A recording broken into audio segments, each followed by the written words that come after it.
So these rather empty looking things are the cases that you get in the box with your Alcatel OneTouch Pop S3. There's a quite nice shiny slate grey, there's a shiny white, and the interesting one, the bright yellow. This is the one that I would choose to help you kind of mark your phone out from other people's, and it's had a lot of attention over the last week that I've been using it. There are other colours available from Alcatel, but I'm not sure those are currently available in the UK, so we might have to wait and see on that score.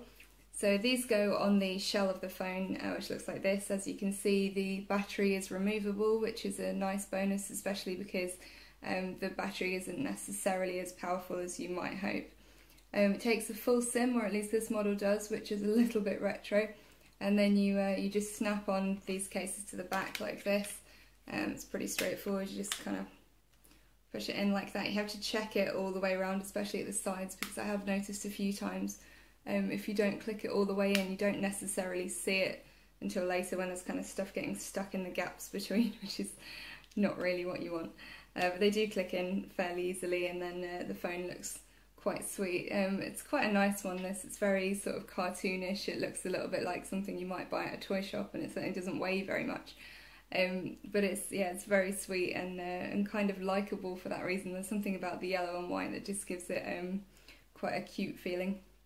And the handset itself, I mean, it's very, very shiny, and the usual kind of problems that go with that, you know, fingerprints, scratches, etc.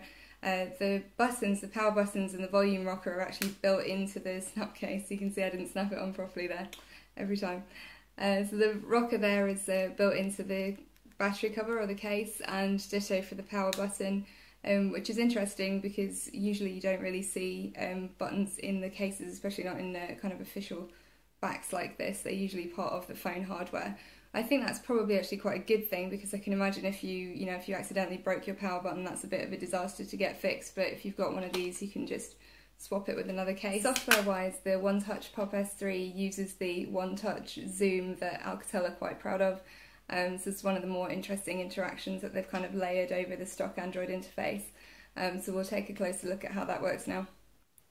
So here's how you do the one finger zoom on the Alcatel OneTouch Pop S3. So I've just got the browser window open here, so I'm just going to double tap as normal and then not remove my finger from the screen.